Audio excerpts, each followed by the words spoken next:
And good day. Thank you for joining us here at Truth for Our Time. I'm Tamara Scott. We bring the show to you live every Wednesday at 10 a.m., powered by webcast1live.com, webcast1live.com. And we thank Crave, Christians Reviving Values Every Day in America. And I think I just really botched that title up, but Crave Ministries has come along with us.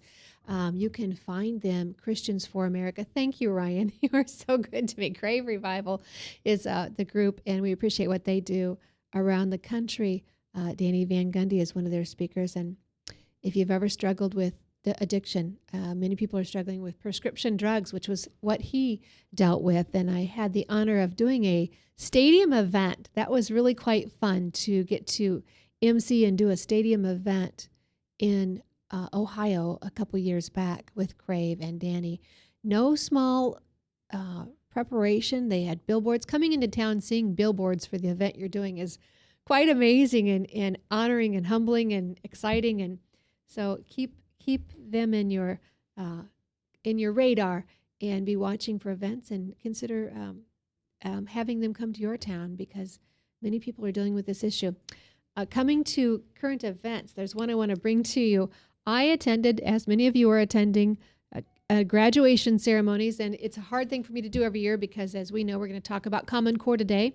John Appolito is joining us. John is the dad who simply wanted information on his own children, the records that were being kept, the data that had been collected for years on his own kids. And so he called the school to ask and was given the runaround. And that happened here in Iowa, not with records, but with information from the Department of Education. I wish, if any of our listeners are listening on that from Iowa, someone got told a very, very expensive price to get that information. And we thought, gosh, if that's what it cost for the salary of these workers in the DOE, somebody's getting very much overpaid, very, very much. So John, in searching, was told $10,000 to get information on his own kids from the school.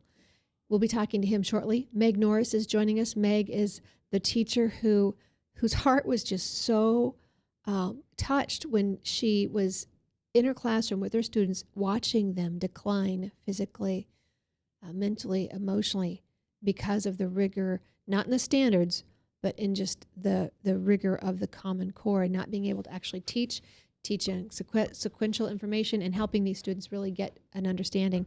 So she quit teaching, and so she's joining us as well. And then we may hear from Stacy Wheeler, a mother who had gone through all the hoops, filled out all the paperwork, had all the conversations to ensure that her autistic child would not be forced to go through the testing and assessments, that they would opt out, and he was forced in anyway. So we'll be talking to her the second half hour, and we may have a few others drop in as well. So we're going to have good conversations today, so thank you for staying with us. But I want, before we go, those graduation ceremonies, for me, it's just half aggravating to hear the hoopla and the, I can't think of a better word, poo-ha, that comes with a lot of these ceremonies. And when we know kids aren't aptly being prepared, but they're being given degrees and honors and ropes around their neck and everything else. And so I was attending one at a college, and the very first thing they did after the colors were presented, the first award they gave was for the LGBTQ community and promotion and the center that they were building and the student who was pushing it. And the crowd just kind of sat there like, I didn't come for this. And there was like polite applause, right? Then later on, when they acknowledged the military, the veterans, the crowd rose to their feet. They cheered, they were thrilled, and you could just see a difference where the people at. People, where the people are at, are not where the schools are at. And that's much of the problem today. Who has control? Who's steering the ship? And too often it's not those of us who are paying the bill, those of us who care, those of us whose children are involved. I take that back because the others care, but there's just a whole different agenda there. And I challenge every politician, if schools refuse to teach constitutional things, why do we continue to fund them? If they continue to just simply indoctrinate rather than educate, why do we fund that?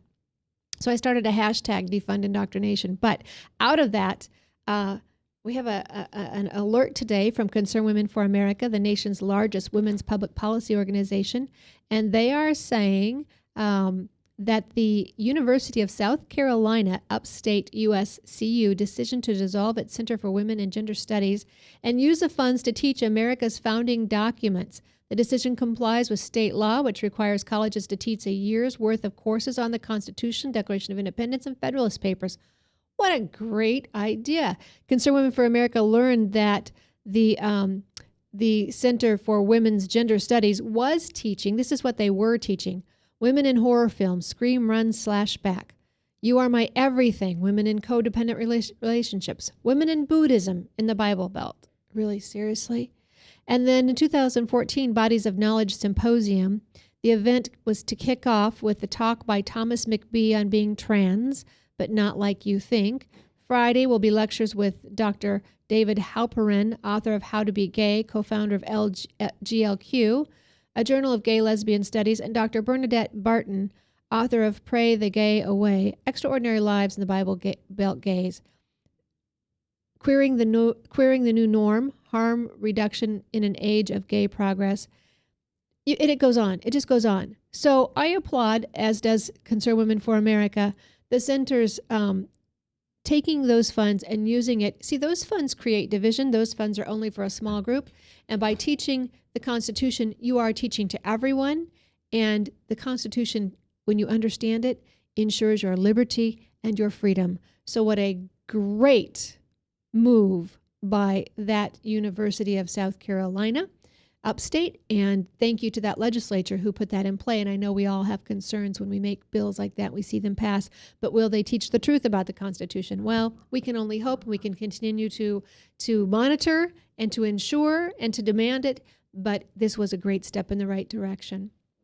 And so, Ryan, do we have Meg on the line? Very good. Meg Norris, thank you for joining me today. Good morning. How are you? I am good. And while we're talking to Meg, if you want to go ahead and pull John into the conversation, that would be great, because I know he has an interview, I think, at 10:30 with Fox. So let's go ahead and pull him in. Meg, thank you for always being willing to come and talk to our listeners and viewers about... I love it. Thank you. and lucky for me, I love it, because it's just... Getting to talk with you is just always a joy, and appreciate the work that you're doing. It is tireless, thankless work. But thank you for what you're doing for every child out there in America today. Oh, thank you so much. You have good days and bad days, and yesterday was not as good as we had hoped in some of the primaries across the country. But today's a new day, and we are renewed and ready to continue the fight. Well, if there's one thing politicians do, they count voters and they check the wind. And so this is a great opportunity for people to continue to be active. We know, and I don't have the article pulled up right now, but in Wisconsin, the chair of the House Education and the Senate Education, those chairs decided not to run again. This was an article a couple weeks ago. They were not going to run again because their own congressional districts voted no confidence on them because they were supporting the Common Core. So this is a word to the wise. Republican, Democrat, it will not matter. The public is rising up against the Common Core, against federal control, and this will be a wedge issue. And it won't matter which party, will it, Meg? No, it won't. And that's really one of the greatest things about this is it has really brought the parties together. And there are still people who continue to blindly vote party lines.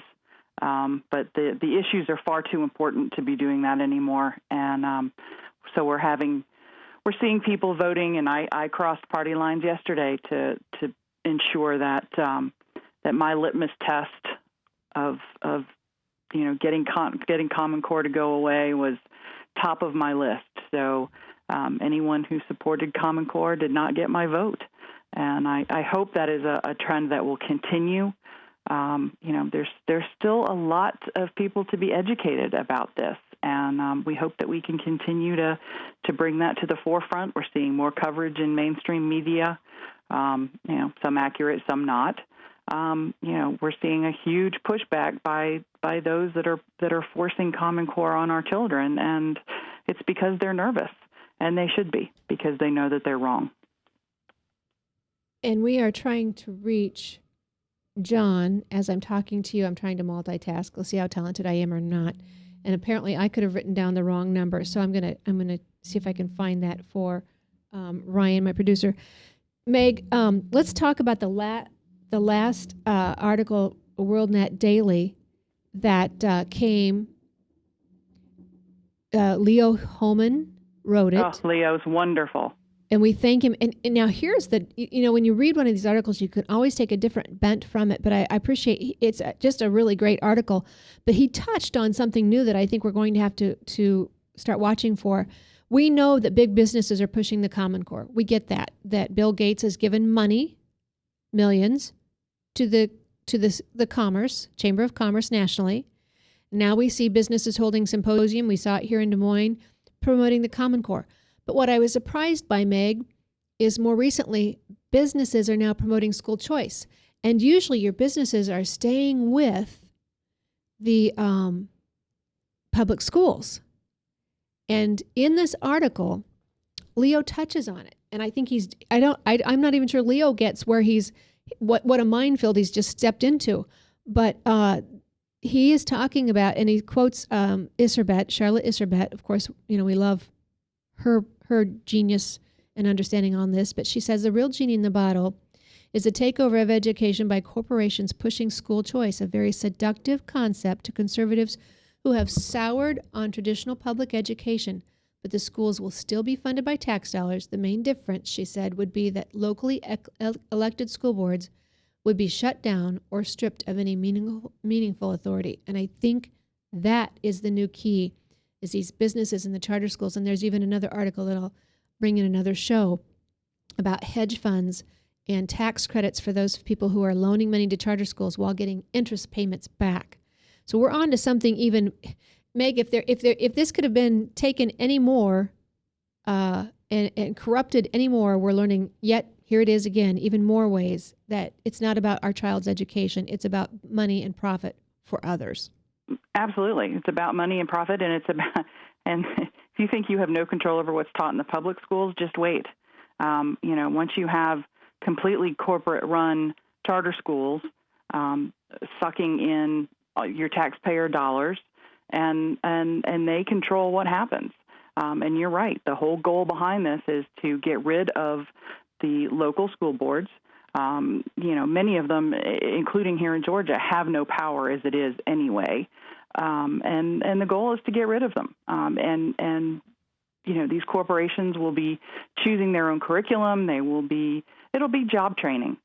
The companies that we are seeing pop up, with these and the hedge funds that are funding them are extremely dangerous, because you're not going to have any control over what your child is being taught. And they are, the term school choice sounds so wonderful, but when you have school choice, the choice is both directions. You may think that you can choose the school for your child, but the school must also choose your child. And these schools are notorious for eliminating children that are behavior issues, children that have special needs, children that don't fit their mold. And they may even admit them to make their numbers look good, and then later figure out a way to get rid of them. And we see that even now in public schools with testing. I represented a family with an autistic child they were trying to remove him from the school because they knew that his test scores would not help the school look good. And they had a history of doing this. And these charter schools that are coming in are notorious for doing the same thing. The levels of corruption within these charter programs is beginning to surface. There was an article a couple days ago that came out about it, and a new report talking about the exorbitant waste of money that we're seeing in these charter schools, the lack of oversight, the lack of accountability is also an issue with charter schools. And once you open the door to charter schools, you're going to see things popping up on street corners that are claiming to be education, and they're not, because there's such a freedom in a lot of the charter school regulations and laws that anyone could open a school. And, you're seeing that. I mean, I am a fan of Pitbull's music, but I don't think I would send my child to his school. Very good. Hey, Meg, it's John. Not one of the top things I would do. John Eppolito has dialed in, so I want to give him 10 minutes while he can have that time with us. John, thank you for joining us today. You're welcome. Thank you for having me. Now, for our listeners and viewers, I have put the link to the Fox News story on our webcast1live.com chat line, so you'll see that link on webcast1.com. There's a chat line there. Just take our listeners through this, John. I know your time is short, and I thank you for jumping in with us. You wanted just to see, you weren't asking to see the curriculum or something heavy. You just wanted the records on your kids. Yes, I have 4 children, and all I wanted to see is what data is being stored and shared on my 4 children. And what I discovered is that the state of Nevada does not want to allow me to see that data unless I pay $10,000. And so this is in Nevada, and they have spent an estimated $10 million on a 7-year-old system of accountability information in Nevada, known as SAIN. It should be insane, maybe, but SAIN, S-A-I-N. And so under this, you just wanted your kids' records, and they couldn't just pull them up and hand them to you? They couldn't, it's all electronic? What was the problem that was so expensive? Well, a couple things. One, 47 states have signed on to these databases. Those 47 states have taken over $612 million in federal government grants to ensure that all these data systems are compatible, i.e. exactly the same. So it's not just my state.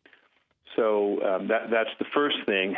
And then once you get down to, and some of the states have added a feature where it's very easy to extract individual student data. My state hasn't added that, and they really wish I would just go away. But if you'd give them $10,000, maybe you can help fund that addition, as if your taxpayers can't, your tax dollars can't do it. We think once it's done once. The funny thing is that's probably about what it would cost to add that feature, because once it's done, it would only have to be done once. And we think our state is spending about $12 or $13 million a year just on teacher training for Common Core, but they're not willing to spend a few thousand so that the parents can easily, so that the data can easily be extracted and the parents can see it. And so this information, as you're saying, will be compatible. So other states will get it, other organizations will get it. And I know, I don't know what your state is as far as Smarter Balance or PARC or what testing consortium you may have. In Iowa, we're dealing with Smarter Balance, and which, correct me if I'm wrong, Meg or John, is not a government entity. It's a private entity. And now your students' information will be given to that group to use however they deem appropriate. Go ahead. Not just that. But once the SBAC or PARC, Nevada's using SBAC also, once they get their hands on the data, they're required to make it available to the federal government, the United States Department of Education, companies like Pearson Education, and we don't know who else. It's almost anybody that they want to make it available to. That's the problem. And if we can't see this data before, and some of this data is personal, if we can't see this data on our children before it gets out there, we don't know what the implications are going to be for these kids. Now, the Council of Chief State School Offers is one of the main groups behind Common Core. Carissa Miller is quoted in the article on Fox News as saying, implementing the Common Core state standards does not require data collection. Any comment there? I have something if the other guest doesn't. You go ahead, John. Go ahead, John. Okay. What I have is this. It's a little bit kind of almost true. The problem is, in our state at least, the SBAC test is required. Students cannot opt out of the SBAC test. And once the SBAC test is taken, that's when their data goes beyond the state of Nevada. So it's required, but it is, you can't get away from it if you live in Nevada and many other states. Well, and I understand from Joy Pullman and Jane Robbins, it is not optional. Your state will not be able to refuse this information. And as you started out to say, John, it is not just academic. Do you have some of the details of what kind of information is being taken? Yeah, I just got the list yesterday from our superintendent of public instruction, and I believe they're talking about home address, name. I'm not sure about Social Security number. And some of the articles you read talk about religious affiliation, political party, income, discipline for sure. They want to know if these kids are a discipline issue, if there's any psychiatric issues with the kids. I think that will follow them the rest of their lives.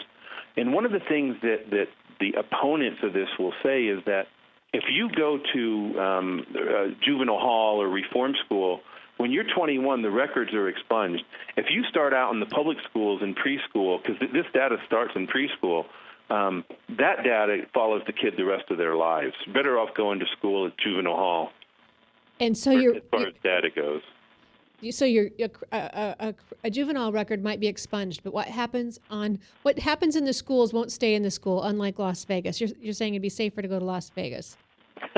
Or juvenile hall, because they say the juvenile hall records are expunged when the kids reach a certain age. We have to go to a break here. I hate to do it. I want to keep talking to you, John. I know you have just 10 minutes, but can you stay on until right after this 2-minute break? You know what? I've got to get off the phone. I really apologize. I'd be glad to do this a different day. Okay.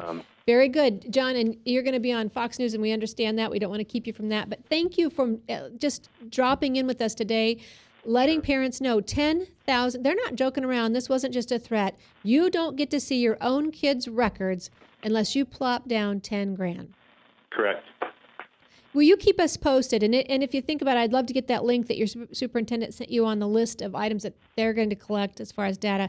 But please keep us posted, John, and I will take you up on that. We'll be glad to have you come back another day. I'll do that, and then whoever sent me the email, I will add them to my email list. And yeah, Fox News has been calling, so Laura Ingram is looking for me now. So very good. That's where I'll go next. Thank you. Very good. Thank you, John. We're going to take right off to a break here. We'll be right back after these messages. I am Tamara Scott with Truth for Our Time, powered by Webcast One Live. Thank you. Stay. All across America, there are countless numbers of people struggling with addiction and other life-controlling issues. Probably someone you know and love. There is a way out. There is hope. Transformations Treatment Center in Delray Beach, Florida, has a unique approach to substance abuse treatment. Call now and ask about our Guaranteed Success program or log on to transformationstreatment.com. Transformations. Change your life. Change your relationships. Transform your world. Get away from us, you mean old credit card. We don't have any more money. We're in trouble now. Save us! Help! Somebody save us! Somebody help! Help! Save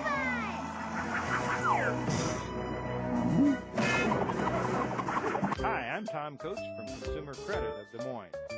If your credit card's a little too animated, give us a call. Hooray! We're saved! Consumer Credit! You're our hero! Hey, psst. Let me let you in on a little secret. You ready? Always try to do business with people, not places. Especially if you seek honest Christian business people. And when it comes to my car, I really need to trust who's working on it. Now, my family is so blessed. A few years ago, we found a family-owned automobile repair shop that operates as a Christian business also. Open, honest, reliable, trustworthy. It's AMCO on Hickman Road in front of Kmart, and it's a family-owned Christian operating business. This family treats your car as if it was their car. Everything from oil changes to transmission repair and everything in between. So the next time you feel the need to be at peace with your choice of who you can trust with your car, give AMCO on Hickman a chance to serve you. And tell them Max sent. And I am Tamara Scott. Thank you for tuning in with Truth for Our Time on Webcast One Live. I'm talking with Meg Norris. Meg Norris is the teacher who cared enough about her students, so much that she couldn't take watching them decline in the classroom any longer. She quit her teaching job to start speaking out about the dangers of the Common Core. Meg, thanks for staying tuned with us. Sure. All right. In this article, we're talking about the standards, and it always sounds like a good idea. I heard it in a political forum the other evening, but we all should have standards. We all want a measurement, don't we? Shouldn't your students be forced to meet a certain level? Talk to us about that standard, Meg. You know, the standards aren't the problem. It's when you have substandard standards, which is what Common Core is. But it's also when you take those standards and you link them to tests. And then you take those tests and you link them to teachers' jobs, teachers' paychecks. The teachers are really forced to teach to the tests. There are good standards. There are bad standards. Sadly, we have the bad standards. There are much better standards out there.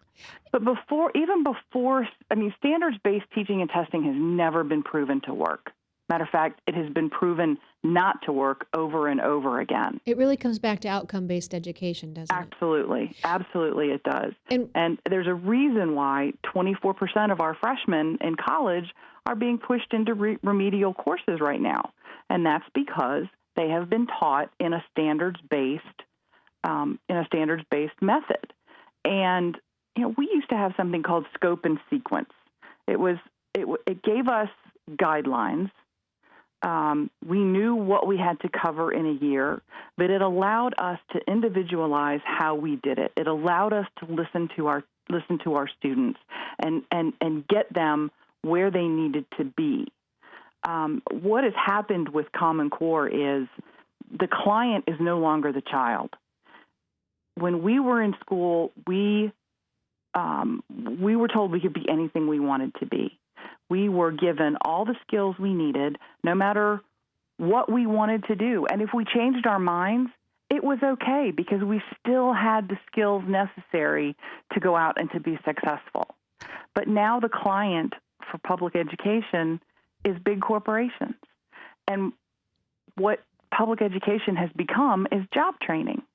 When you take the literature away, when you take normal math computation abilities away, when you take away the foundation that is so necessary for our young learners, when you take away the love of learning, what you have is job training. And that's exactly what has become through Common Core.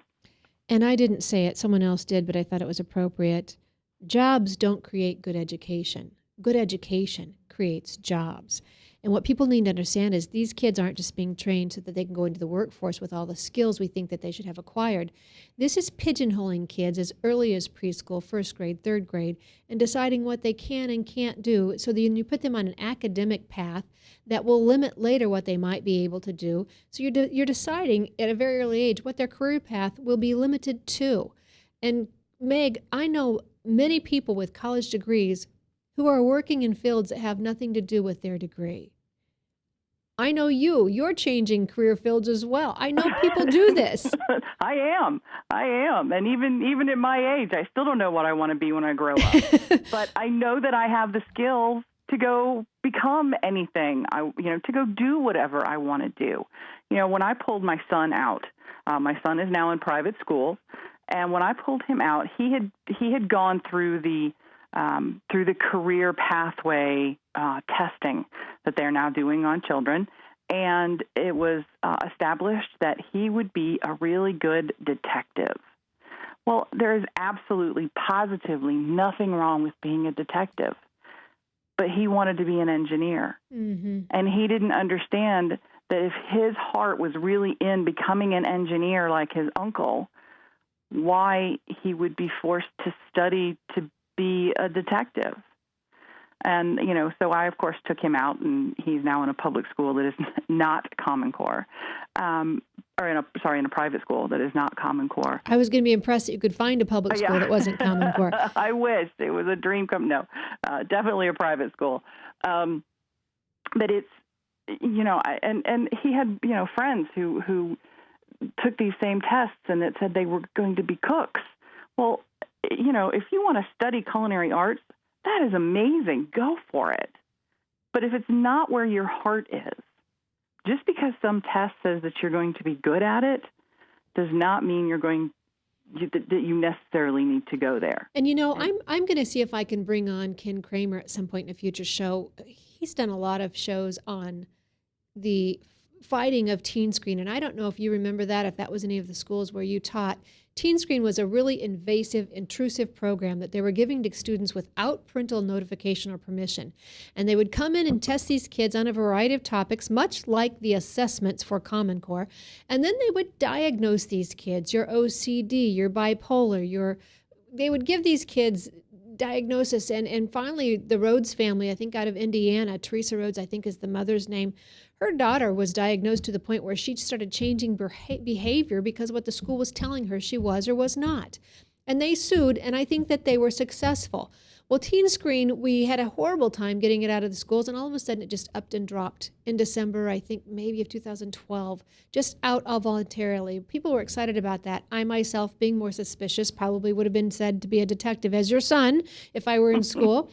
Thought there's no reason they're just out. We have fought them. Why now are they just leaving voluntarily?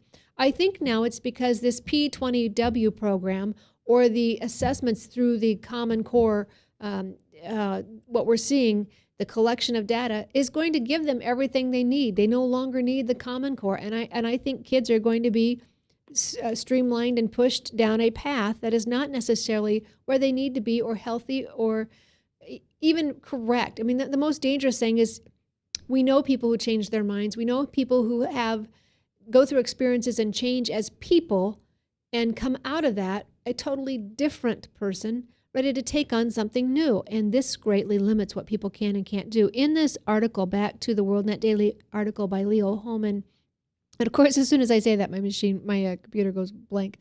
Citing changing workforce needs. You're absolutely right, Meg. A U.S. Department of Education draft document from February 2013 titled Promoting Grit, Tenacity, and Perseverance. This is what they're doing, promoting, pushing our kids down the pathway of whatever corporations are telling them they're going to need a workforce in so many years. And Hogue, I think it's Anita Hogue, which was one of the other people in this article, talks about any weakness in your child's attitudes, values, can be targeted for remediation. Next week, Dr. Peg Luxick is going to come on the show. We're going to talk about some of those testing and assessments and how easy it is to change the information they're taking and gleaning from your child. But Meg, this is exactly what it's about. If not just pigeonholing kids, but actually punishing kids who may not have the right values. Oh, exactly. It is punitive, and it is, and the data is the gold. The data is the pot of gold at the end of somebody's rainbow. Whoever wrote this, and that's what they want. Is they want the data. And somebody sent me the new cut scores, and Peg talks about this in some of her videos, and I'm so excited that you're going to have her on, and the cut scores for these tests that they're giving kids are completely random. The kids in Georgia right now are getting their scores back, and the scores for the CRCT in Georgia, an 800 is passing. To get an 800, you only have to answer 48% of the questions correct. I'm not sure who decided that 48 could possibly be a passing grade, but it is. I mean, it's a fake number, and it's fake math, and it's being recorded as data, and your children are being judged by it. And you have all of this, Georgia has all of their data stored by Google, who is now in the middle of a lawsuit in California for misuse of data that they collected from students. And I have to wonder how much of that data was really misused until they got caught. Right. So you have all this data floating out, and even today on the front, on the CNN website, the first story says that someone hacked eBay, and you need to go in and change your password. How long is it going to be before someone hacks these data storage, places, and all of a sudden our kids' data is free and out there. And once it's out there forever. Well, we have several stories already from states whose children's Social Security numbers were uploaded when they were not supposed to be. So you're absolutely right, Meg. And even here, when we had Jane Robbins and Henry Burke and I can't ever remember the third from I think Heartland Institute sent him in.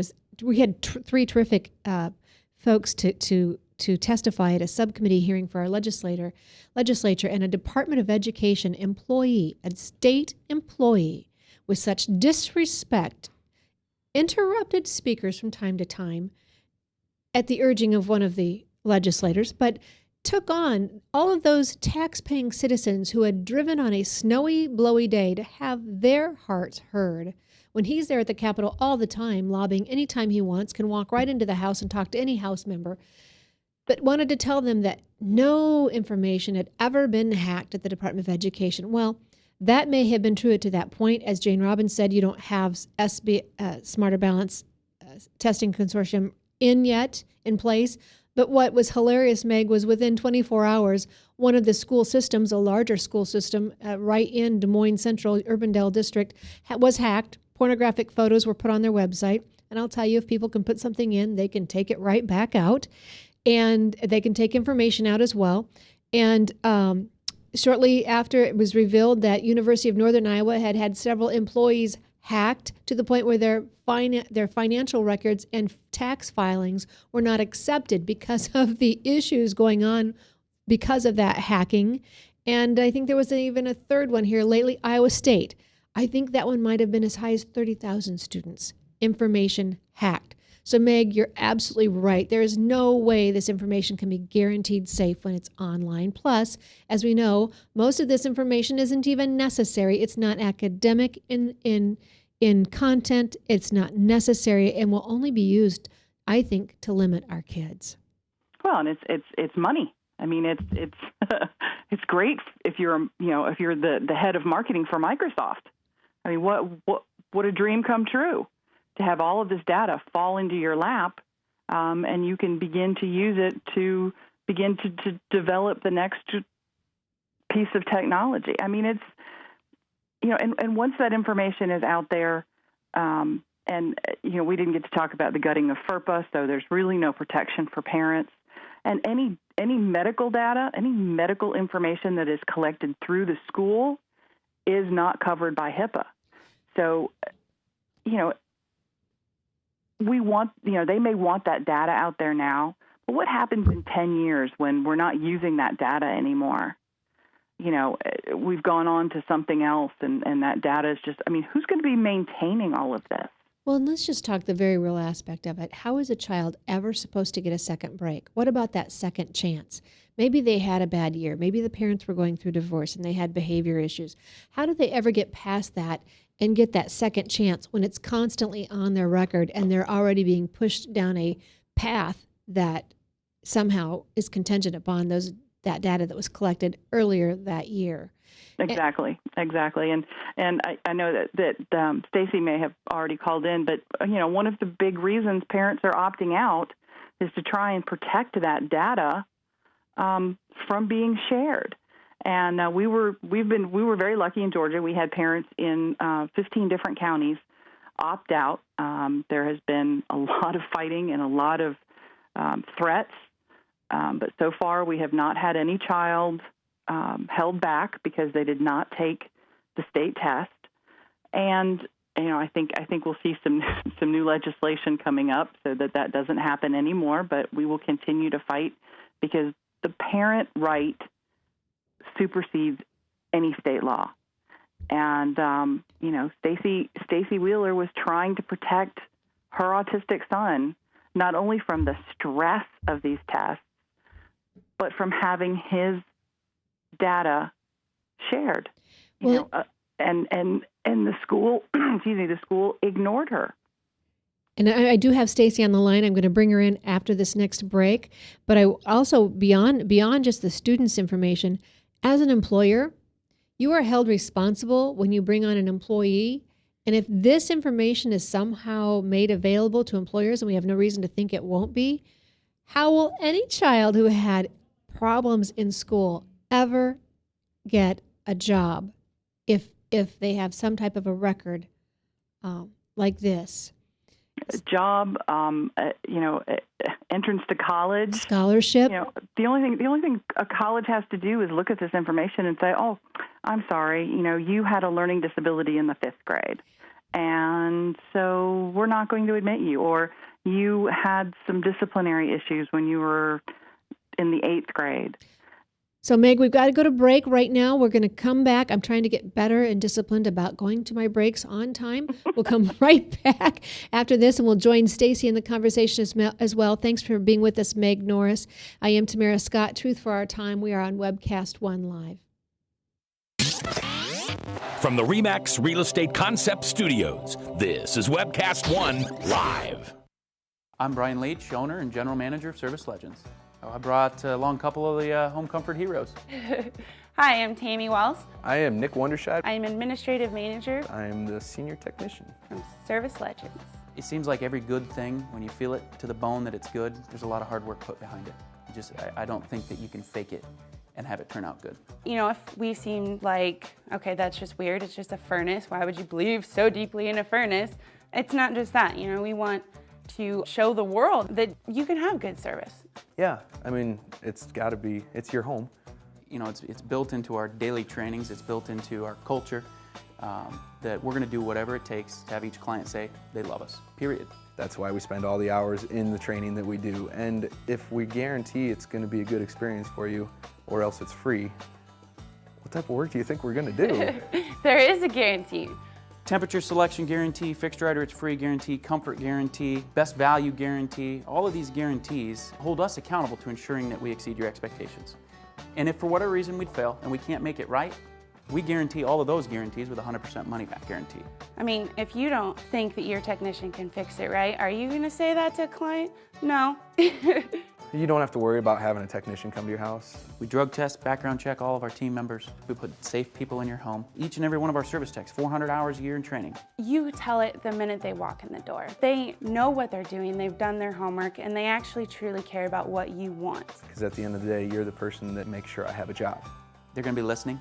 They're going to want to know what your challenges are. Then they're going to come and give you options, and you get to choose. If I'm there to help and I make it easy and painless, I did my job right that day. Well, when it comes to your comfort, safety, and your family, you don't necessarily go buy the most expensive, but you get the most bang for your buck. Oh, it's worth it, because there's a lot of people that will find a way to get it to work right now and then leave and then come back, charge you again, and the cycle just repeats itself. So when I'm out there looking at the furnace, I want to find why it failed today. How can we change the part today with something that you're not going to have to worry about? Is it worth changing the part today? You can put a lot of money into a furnace. I can fix parts all day. There's good job security in that for me, but is it the right thing for you? I get a lot of the phone calls of after the technicians are there. They're just in awe. They're like, wow, you guys are great. I don't even know what to say. You guys are great. Everything you did was perfect. It was great. Keep going though, I like this. Just give us a try. I'm gonna take all the risk. I've got the time to make this right. I've got the support to make it right. Just check us out. And if you don't see the value in what we do, fixed rider, it's free or 100% money back. Enough said.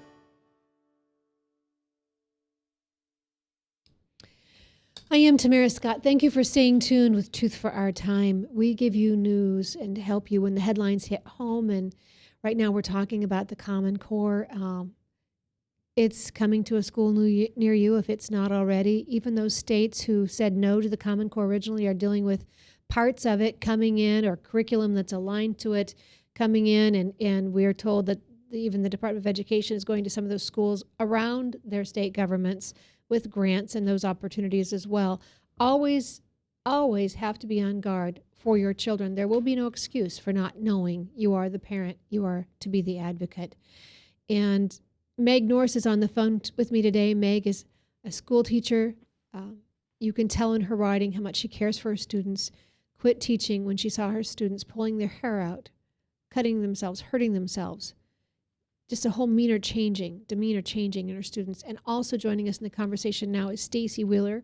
Stacy is a mom who had gone to great lengths to make sure that her student was not tested. And if I am told right, the student was tested anyway. Stacy, are you on the line as well? Yes, ma'am, I am. Meg has told me about your story. Tell our listeners, your child is autistic? Yes, he's high-functioning autistic. He's in the special ed program, and he's in a small group setting with 11 other boys that are also high-functioning autistic. And maybe you or Meg can tell me, but from what I'm being told, the special ed programs will diminish or disappear under Common Core. Yes. And we're seeing that already. And actually, the state of California has eliminated all of their gifted programming. because when you have a standard, what the article here says, and I think it says it's very well, it takes that bell curve and makes it a flat line. Exactly. They want everyone taught at the same level, the same thing across the board. And I think that's exactly where we're going to see special education going. They're going to be forcing special ed children to be, and they already are, to be taught at grade level and tested at grade level no matter where they are functioning. And I'm already seeing Facebook pages pop up to protect advanced placement classes because, as you say, those are going to be disappearing as well. All right, so Stacy, you didn't want your child tested? Correct. I did not want him tested. I thought that it was too much stress and anxiety. He was already showing behavior problems the 4 weeks leading up to the CRCTs in Georgia. And I think that's probably because they had been practicing them. They were doing practice ones a couple times a week, and they were reviewing everything. So it was basically pre-testing before the big test. So there were a lot of behavioral issues with that.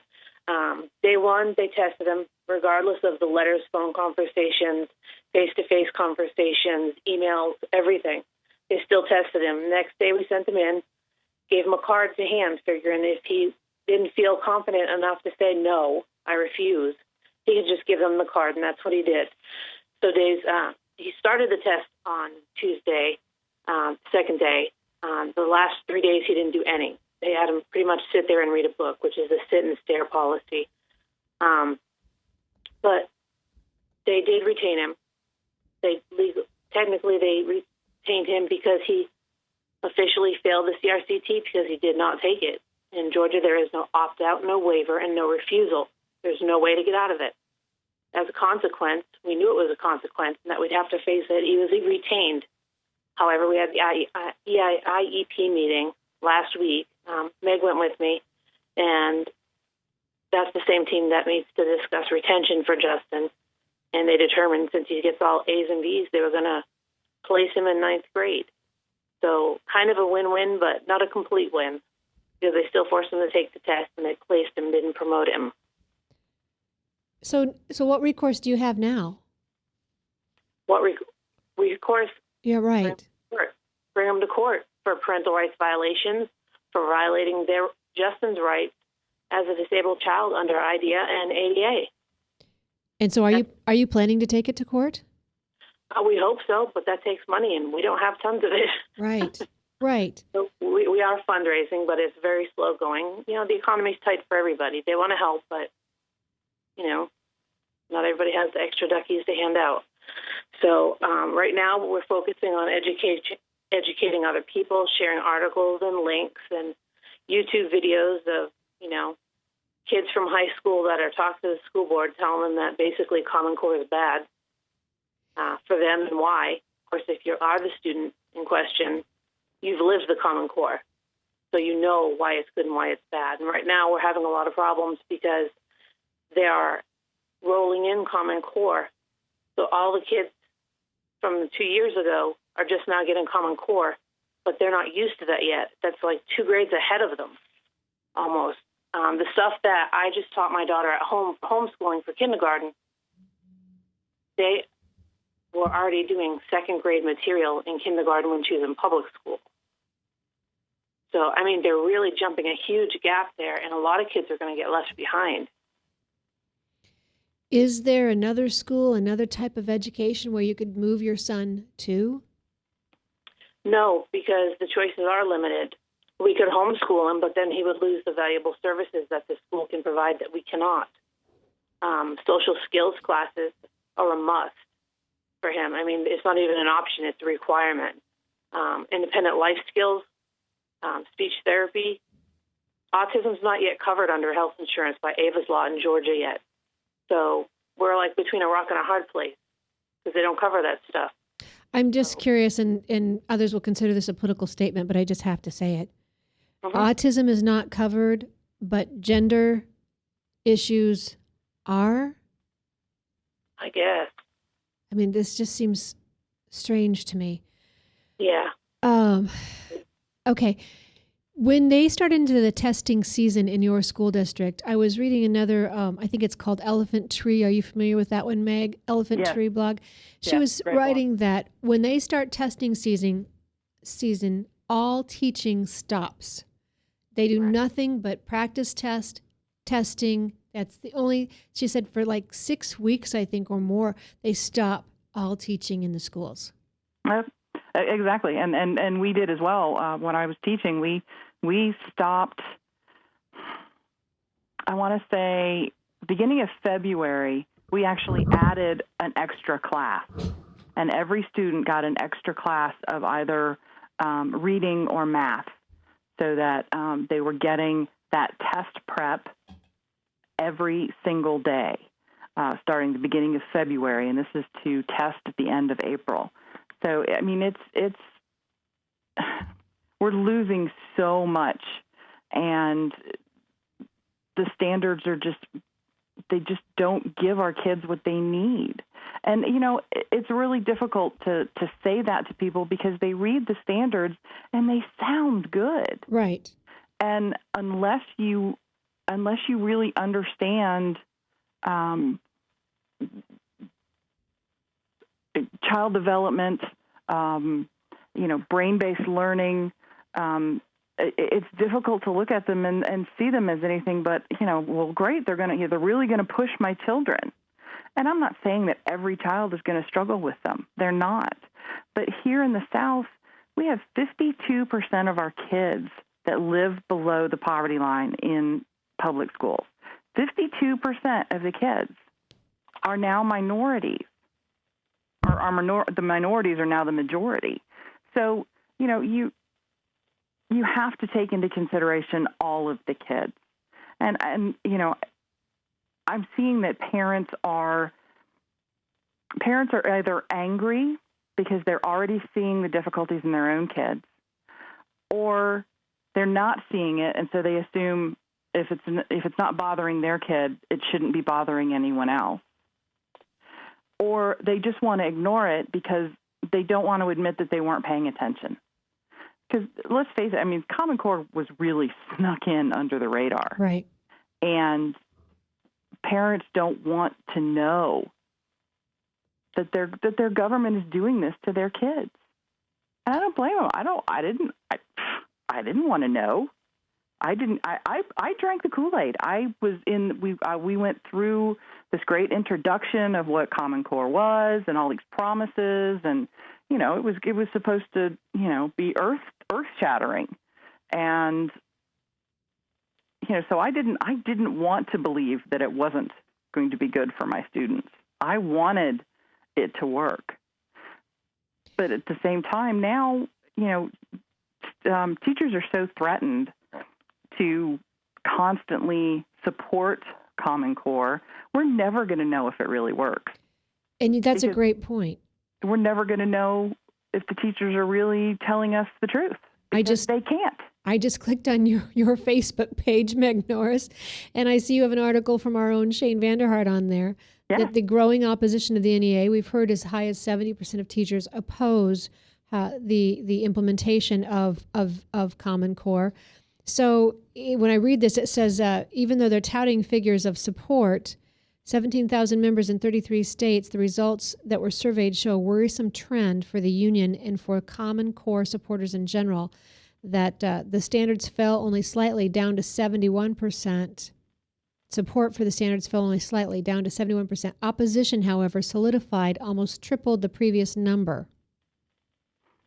Yeah, there was actually an even more interesting statistic in that article where they said it was the percentage of teachers who either supported it or thought that it was good but needed changes.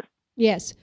To add those two groups together is really unfair because Common Core can't be changed. It's copyrighted. So a teacher can't just say, "Oh, well, this isn't good, so I'm going to, this isn't working for my kids, so I'm going to change it a little bit." A candidate in a forum Monday evening said that teachers can teach up to 15%. He didn't even know the percentage. But, Meg, that's a misrepresentation, right? That 15% is something extra they can add, and they will not be tested on that. So it's really not going to change the student. Yes. Although it may be worthy knowledge. You cannot change 15% at all. You can add 15% to it.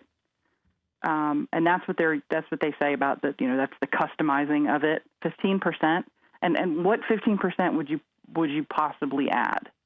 Stacy, what would you say to every parent out there, autistic or parents of special needs or not?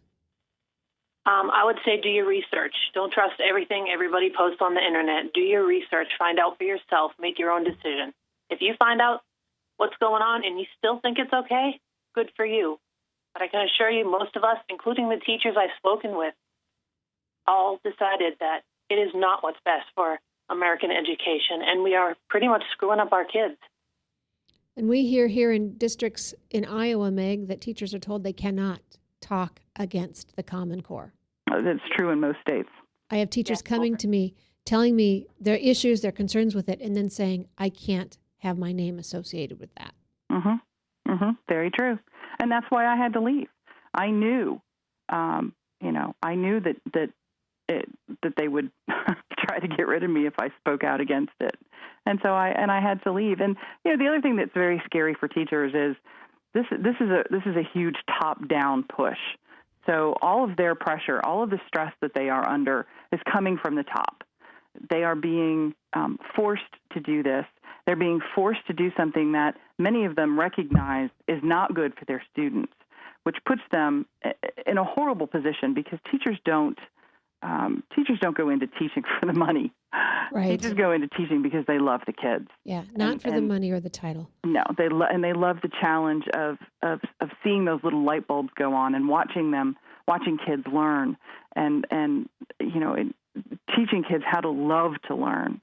And they're being forced into a position where they're literally having to choose to be in a job that they know they're doing something wrong.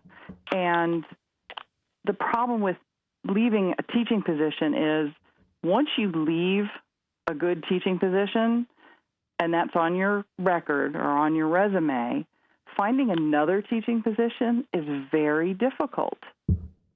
And if you're in the position and you speak out and you're fired for speaking out, your career's over. Right.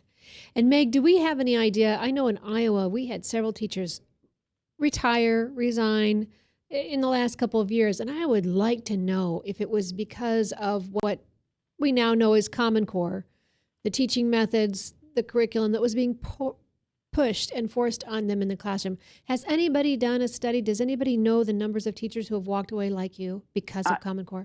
I have no idea. But it has to be staggering. It has to be staggering. Teachers who are taking early retirement, teachers who are walking away, teachers who want to walk away. It's absolutely staggering. And these are the teachers who are usually the best in the classroom. Right. These are the teachers who are the creative thinkers who can really engage those students. And because Common Core doesn't let them. And that's the only way they know how to teach. And they're miserable. And there's, life's too short. Meg Norris, if people want to get a hold of you, how can they do that? I have a Facebook page. I also run a Facebook page called Opt Out Georgia. Or they can find me at Common Core and the Brain, which is also a Facebook page where I post research showing how Common Core is affecting the brains of our young people. Stacy Wheeler, is there a way people can come in contact or find you if somebody feels inclined to help you money-wise so that you can take this to court? Because unfortunately, it's not like you're just trying to take somebody to court, but that is the way you make change today, is through our courts. It's not supposed to be that way, but that's the way it is. Yeah, we're hoping that we can set a precedent that will be able to be used nationwide for other parents in the same situation. Yes, we have a Facebook page, Justice for Justin, JUSTICEFOR JUSTIN. He's a little boy standing up with his arms crossed across his chest in the picture. And that'll be him. Justice for Justin. Thank you so much. I appreciate both of you taking time out to join me today. For our listeners, next week we plan to have Dr. Peg Luxick, and we'll be talking to her about the testing, the computer adaptive testing, and how easy it is for them to change those questions that modify the behavior of your students, and you'll never have known what they've been subjected to. It is ongoing. We must stay in the battle for our children. We are their advocate. But whether we knew we'd lose or win, we have to continue in the battle. But I think we can win. I just posted a picture on my Facebook. If you'd like to go Stop Common Core in Iowa. It's the red square profile picture that says Stopping Common Core in Iowa, because there are two Stop Common Core Iowa pages. Both are good. But the one with this radio show, internet show, is Stopping Common Core in Iowa with the red profile picture, if you will. You can also email us at stopcommoncore@iowa@gmail.com, and we have Twitter as well. Stop CC Iowa is the Twitter. Thank you for staying tuned today. Thank you for being engaged. Be encouraged, but never be complacent.